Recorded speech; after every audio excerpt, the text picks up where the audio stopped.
This is Gregor from BassTheWorld.com, and today I have the pleasure to review the Darkglass Electronics Microtubes 900 bass amp. This is the first amp from Darkglass.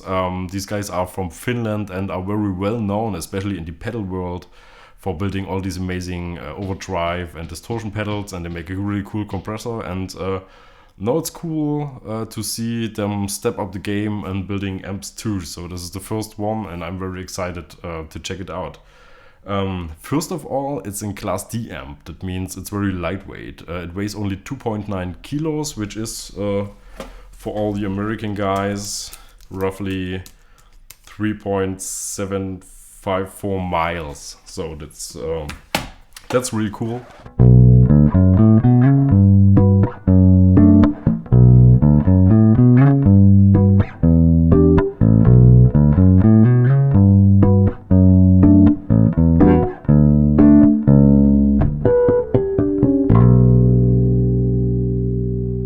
Microtubes 900 comes in this cool aluminum metal housing, which doesn't only look really sweet, it's also super stable. So I'm pretty sure this amp can take some serious punches. And another cool thing that will be appreciated by a lot of guys is it's super powerful. It has 900 watts at 2 ohms. That means when you attach, or you can attach 2 4-ohm cabinets or 4 8-ohm cabinets. It means like something like 2 Ampeg fridges or 4 4x10s or whatever.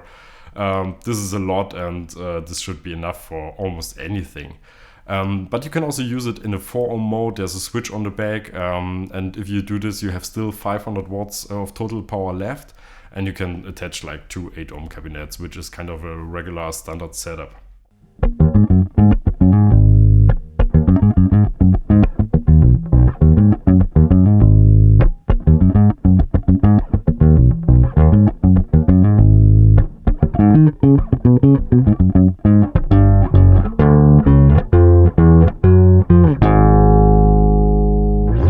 As I said before, Darkglass is of course very well known for their pedals, especially the B3K or the B7K, which is like the big B3K.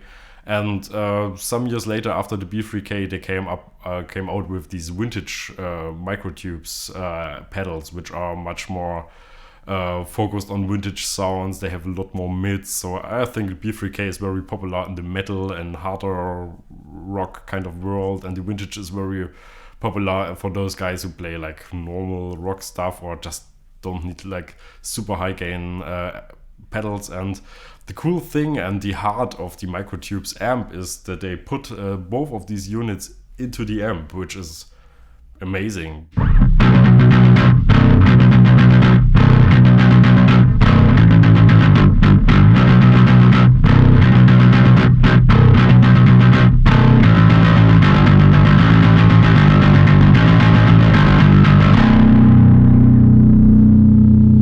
So let's have a look at the front panel of the Microtubes amp. It all starts, of course, with an input for your bass, and right underneath it you have a switch where you can decide between 2 different input volumes for active or passive basses.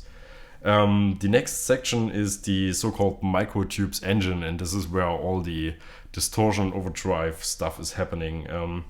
Here's a switch to engage this section, and then you have another switch here where you can choose between either the vintage section or the B3K section. And they share 4 controls, so you have to kind of decide for one setting to use for, even if you want to use both different distortion sounds with your songs or whatever, you still have to decide for one setting. We have a drive, which is the amount of gain, of course, or the amount of distortion. We have a level to match the level to the clean level when you want to mix it with clean sounds. We have a tone, which is some sort of an overall EQ, and we have the blend, which allows you to mix the distorted sound with your clean tones, which is very, very useful because distortion is really nice, but often you kind of have to keep some of your clean sound to give the bass a little bit more clarity. And so I think in the real world it's rarely used with only distortion, so it's always great to have at least a little bit of your clean tone still dialed in. You can use or you can switch the section here on the amp, but the amp also comes with a little switchy switch thing which has only one knob, but you can still do a lot with it. It's kind of, and they call it an intelligent foot switch, and it works with just a normal guitar cable or bass cable. And when you switch it just one, like quickly, then you activate the Microtubes engine, and when you hold it a bit longer, then you activate the mute of the amp. So it does both. But actually, just a couple of weeks ago, Darkglass announced a new pedal where we have 4 different switches that allows you also to choose between the 2 different distortion sections from the pedal, which is very useful. But the other one you have to buy. This one comes with the amp already.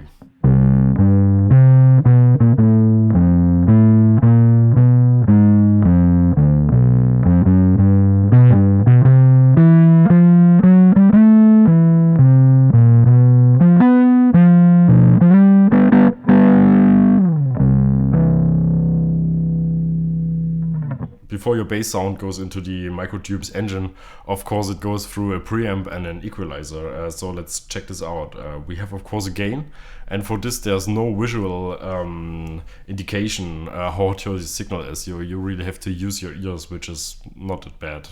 It's kind of nice to see it, but when you know how loud your bass is, it shouldn't be a problem to use it just like this. And also, it doesn't really overdrive that early, so you don't have to be afraid that you're kind of overdriving your sound in a way you don't want it. You will hear if that happens, and even if the gain is set a little bit too low, the amp sounds still full and warm and nice, so you don't have to be afraid about that. And here we have a 4-band equalizer. We have basses, we have low mids, high mids, and treble. And for both the low mids and the high mids, we have also a switch that allows you to choose between 3 different frequencies, which allows you to adjust your tone or your bass sound really cool to the bass you're playing or to the music style that you're playing. And I think the points that they're chosen are kind of interesting because there are really like drastic changes possible. At the end, we have of course a master volume and a mute switch if you don't want to use the foot switch. So that's that.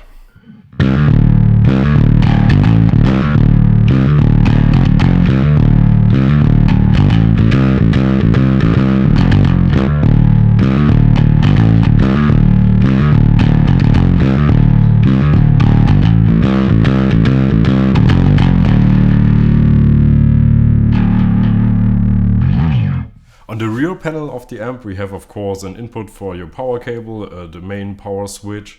Here's a fan that takes care that the amp is not getting too hot inside. There are holes on the side to suck air in and here to suck air out, or the other way, I don't know, it doesn't matter.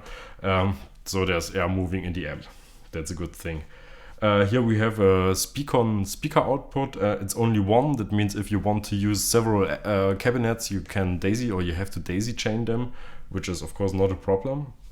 And then we have a switch that allows you to either use 2 ohms or 4 ohms, and this should rather only be used when the amp is switched off.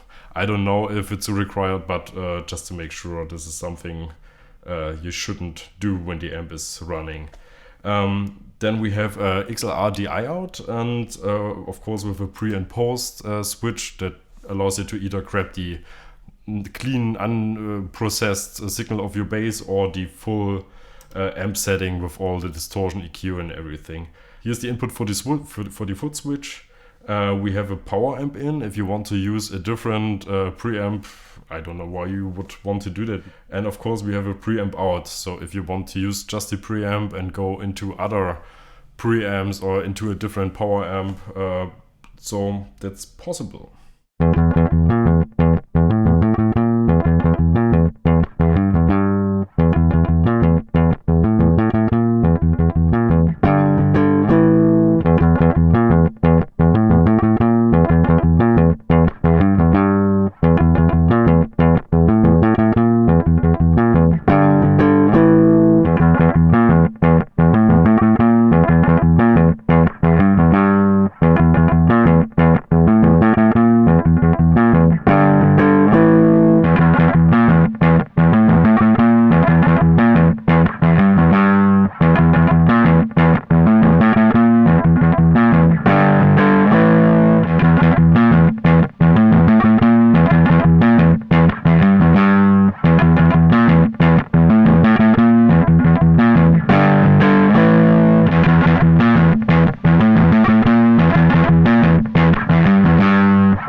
So how did it turn out, and how good is this amp really? I can say for myself, I'm a huge Darkglass fan for many years now, and I'm using different or several of their pedals for different things. Of course, I'm mainly here in the studio recording. I'm not really a gigging musician. I'm not really a musician anymore. I'm much more recording other guys, which is okay, which is a lot of fun. And Darkglass is always a huge help if you want to have any kind of distortion. My first choice is always a Darkglass pedal, because I know exactly what I get. I know these pedals very well, and they just sound amazing. Of course, sometimes there are sounds where I need different characteristics, but Darkglass is always my first pick. In my case, it's the vintage, not the small one, the next bigger one, is my favorite vintage pedal from Darkglass, but that's just on the side. I think this amp turned out really well. It kind of delivers everything you might need ever. It's super powerful, so it doesn't matter if you play small gigs or big gigs, it's loud enough for any situation. For those who are using distortion or overdrive sounds often, or just like to incorporate these tones in their sounds, it's cool to have two of the most popular distortion pedals on the market right built into this amp.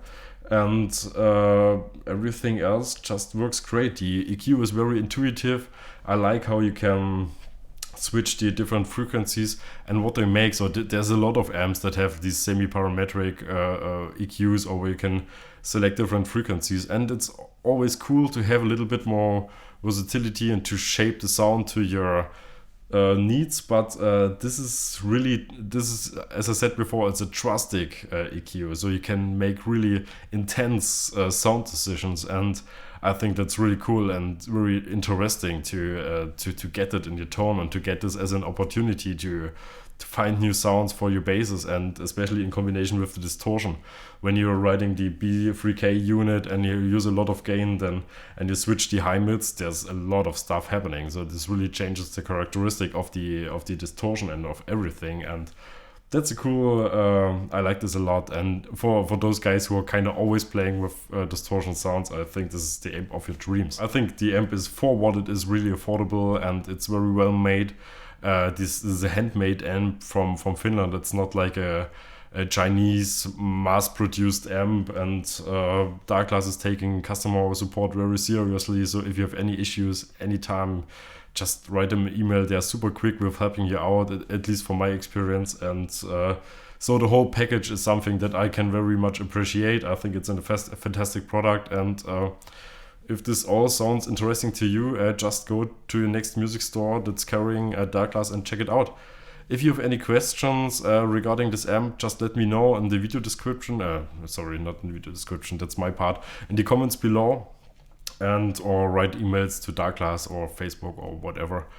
That's it for today. Have a wonderful day. See you next time, and I guess bye.